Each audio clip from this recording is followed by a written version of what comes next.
Salut, bienvenue sur ma chaîne où je parle de crypto, de blockchain. Aujourd'hui, on va s'intéresser sur un moment crucial. Qu'est-ce que la crypto-monnaie? Comment l'acheter, comment l'utiliser et comment le revendre? On va voir tout cela dans cette vidéo top. C'est parti.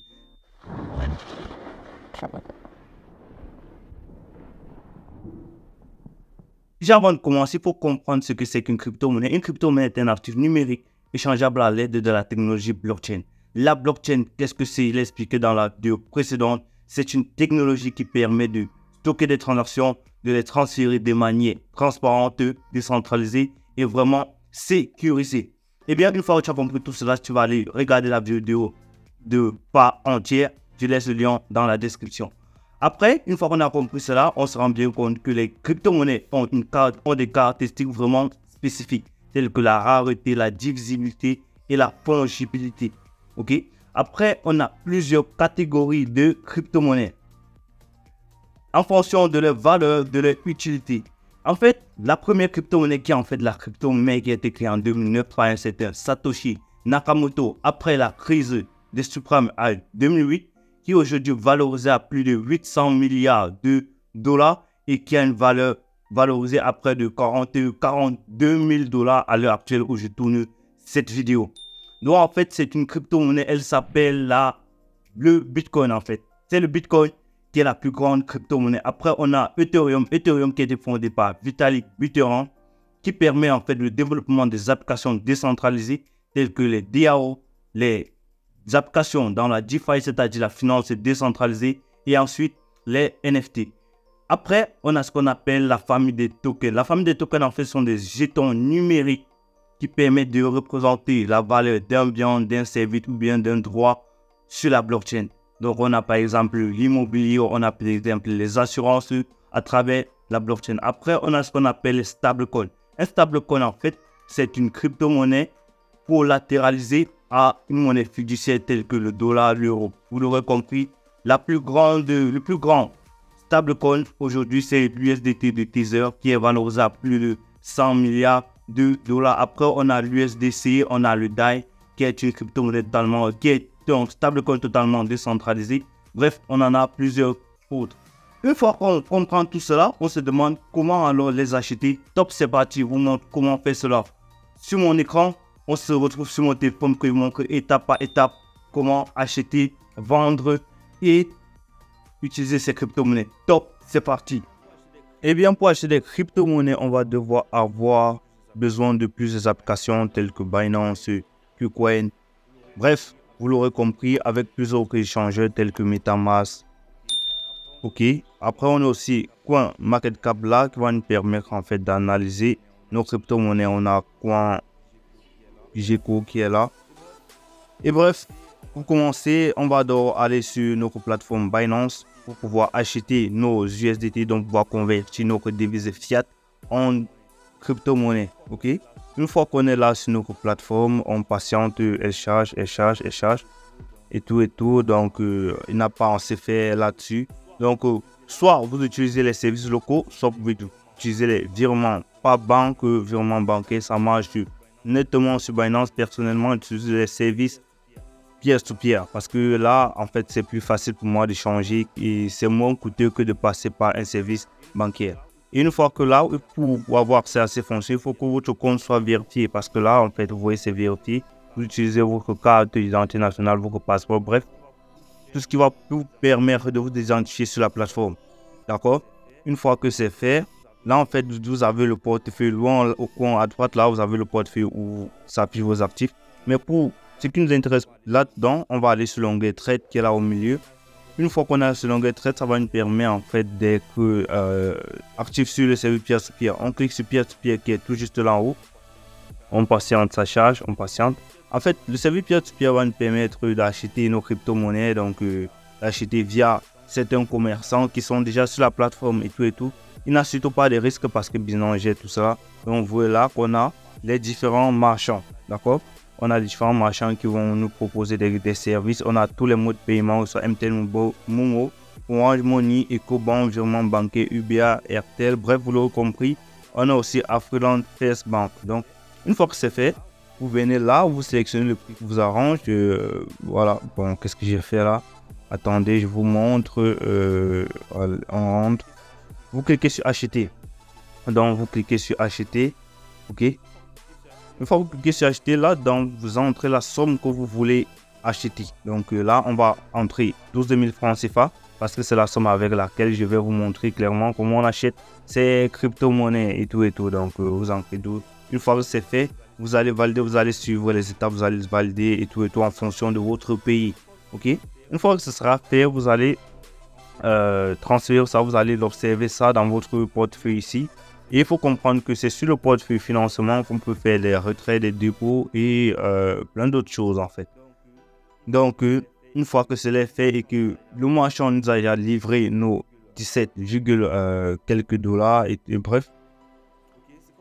Ok, ce qu'on va maintenant faire, c'est qu'on va aller maintenant dans notre portefeuille custodial, dans notre portefeuille qui n'est pas un échangeur en fait, notre portefeuille décentralisé, d'où on détient nos propres clés. N'oubliez pas parce que dans le domaine des crypto-monnaies, pour être vraiment en sécurité, il faut détenir ses propres clés. Donc là, on va aller sur MetaMask. MetaMask qui est juste là. Ok, en patiente là, je serai obligé d'entrer mon mot de passe. Ok, j'entre là, mon mot de passe. Je vais flouter cette partie, hein, ok. Je vais flouter cette partie, sera flottée. Une fois que c'est fait, on clique sur je connecte, ouais.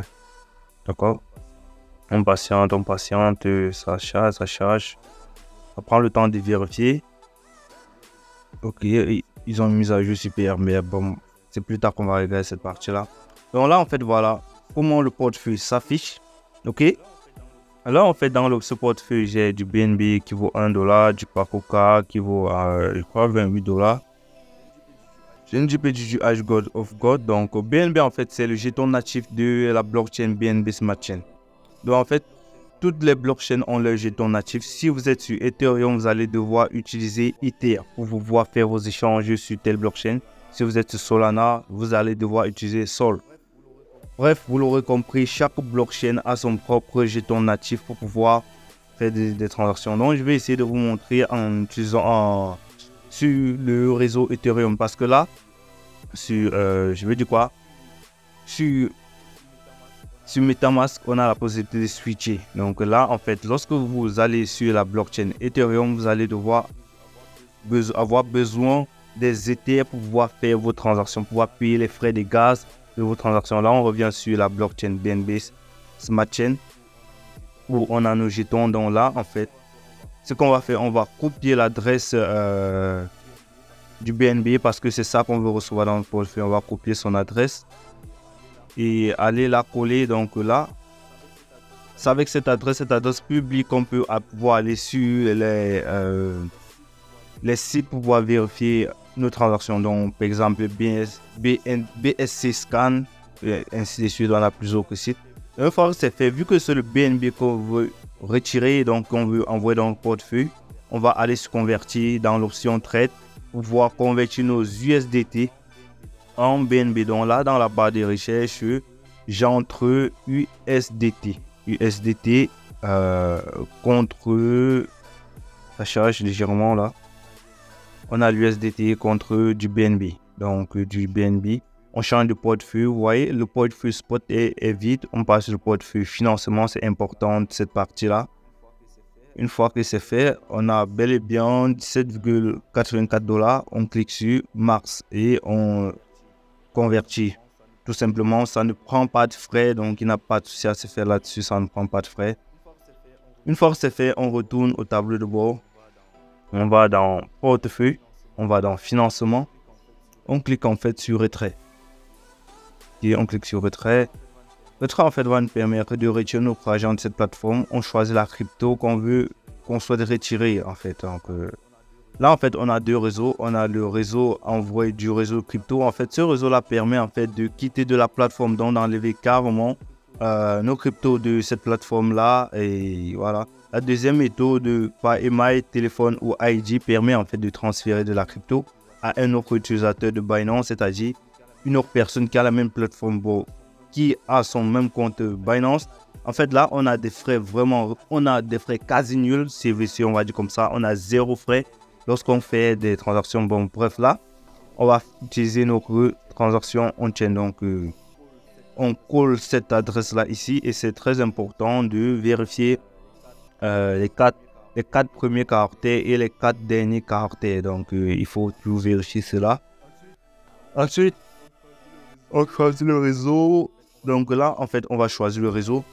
On a le réseau BNB BP20 où on a comme frais, on a 0,18 $ et on a un temps requis de 3 minutes.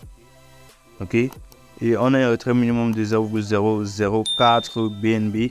Après, on a d'autres blockchains. Bref, personnellement, je ne les ai pas encore utilisés. Donc, on va choisir BP20. Ici, dessus le montant, on est entre max. Vu qu'on veut utiliser toute cette somme-là, on est entre max. Ok. Max et on clique sur retrait. D'accord. Une fois qu'on clique sur retrait, il ne restera plus qu'à valider, à confirmer en fait. Donc, valider la transaction pour dire que effectivement, nous voulons retirer notre argent de la plateforme en fait. Et là, en fait, on va passer un check de sécurité pour prouver effectivement que c'est nous qui voulons retirer cet argent. Donc là, on clique sur clé d'accès. Ça dépendra de ce que vous avez mis pour sécuriser votre compte. Donc, c'est pas... je veux dire quoi? Peut-être moi ici j'utilise des empreintes biométriques, mais vous pouvez utiliser un mot de passe, vous pouvez utiliser l'authentification à double facteur. Donc, une fois que c'est fait, on valide. Et on patiente. Ça y est, on a checké. Bref, on a passé le pass de sécurité. On patiente. D'accord, on va revenir tout juste après que ce soit fini, donc après que la transaction soit terminée. Et on patiente là. Ok, là, en fait, notre transaction, elle est déjà vérifiée. On a reçu nos emails. Si on veut regarder, on a reçu nos emails de Binance. Ok, voilà. Ce qu'on va faire maintenant, c'est que on va aller dans notre portefeuille décentralisé. Voilà, on va dire comme ça.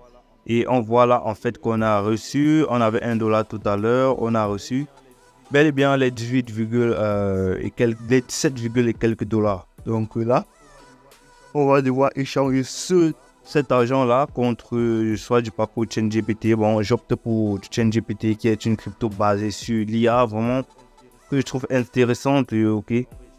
Là, on va échanger cet argent-là contre le ChainGPT. Et n'oubliez pas surtout de diversifier vos portefeuilles. Ne stockez pas toutes vos cryptos en un seul portefeuille, donc diversifier. On va aller sur l'onglet qui est tout juste là, au 4e onglet qui est en de la gauche. On va cliquer. Ensuite sur connecter qui est tout juste là en haut à droite. Donc on va cliquer sur connecter. Ça va nous permettre en fait d'échanger. Donc on va entrer PancakeSwap. Donc je vais laisser l'autographe tout juste là en bas. PancakeSwap. On clique sur MetaMask. Ensuite on clique sur connecter. Donc je rappelle qu'il faut être connecté à la blockchain BNB Smart Chain pour pouvoir se connecter là. Donc ainsi vous l'avez compris. On va maintenant sur l'option trade qui est tout juste là, la première option qui est là à gauche. On patiente pour que ça charge un peu. Et là en fait, voilà la plateforme qui est venue. Donc après le chargement, bel et bien on a eu la plateforme. Donc là en fait on a le BNB en haut bas. On a le cake, voilà notre solde de BNB là à droite. On clique maintenant sur le petit onglet sur le cake là. On choisit la crypto-monnaie sur laquelle on veut échanger. Ici on va choisir le CGPT, c'est-à-dire le ChainGPT. On clique sur ça, ok. Une fois que c'est là, en fait, il faut qu'on entre le solde qu'on souhaite échanger. Donc, on va entrer 0,058. Un truc comme ça, ouais, $58. Ensuite, on va attendre que ça charge le montant de ChainGPT qu'on va obtenir dans notre portefeuille. Ok, dans notre portefeuille. Une fois que c'est fait, on clique sur Swap. Donc swap qui est tout juste là, on clique sur swap, on clique ensuite sur confirme swap. Donc la transaction va être confirmée dans quelques instants. On patiente, c'est pas long, voilà. Une fois que cette page ici affiche, on clique sur confirmer, ça s'affiche, on clique sur confirmer pour approuver la transaction que bel et bien c'est nous qui souhaitons approuver la transaction quoi. Donc transaction soumise. Ok, la transaction est terminée. Donc là, vous allez voir BSC Scan, comme je vous l'ai dit. ça permet en fait de répertorier, de faire une analyse on-chain, toutes les transactions qui ont été faites sur votre adresse publique. Une fois que c'est fait, on rentre maintenant sur notre onglet, tout juste là à gauche. Et en fait, on voit là que le solde de BNB est à 1,02 et notre chain GPT il a augmenté à 97,54 $. Donc, comme je vous l'ai dit, et une fois que là, on va apercevoir notre transaction. Donc, je vais essayer de vous montrer vraiment comment le on-chain ça se passe en fait. Donc, si on va dire comme ça. Donc, comment ça se passe en on-chain. Donc là, on va voir des données qui peuvent être vérifiées par tout le monde si on a notre adresse publique. Donc là, en fait, vous voyez que là, ça montre le solde et ça montre les transactions. La transaction a été réalisée il y a cela 47 secondes et après ça, la dernière transaction a été réalisée, c'est là 25 jours et 6 heures il y a cela. Donc là, en fait, on a tout notre portefeuille, tout le monde peut vérifier, on a tous les tokens qui sont dans notre portefeuille. Il suffit juste que vous ayez accès à l'adresse publique et tout et tout. Donc, j'espère que cette vidéo vous aura vraiment plu. Voilà, je pense que j'ai tout dit. Et n'hésitez pas à me laisser dans le commentaire si vous avez des questions, je les répondrai vraiment avec plaisir. Donc, voilà, lâchez un pouce bleu. Ok. Merci à toi d'avoir regardé cette vidéo du début jusqu'à la fin. J'espère que tu auras plu. Surtout, n'oublie pas de me laisser en commentaire tes impressions. Surtout, n'oublie pas de t'abonner, de lâcher un pouce bleu, surtout d'activer la notification pour ne rater aucune de nos prochaines vidéos. On se retrouve à la prochaine pour parler de sujets plus croustillants. Ciao, merci.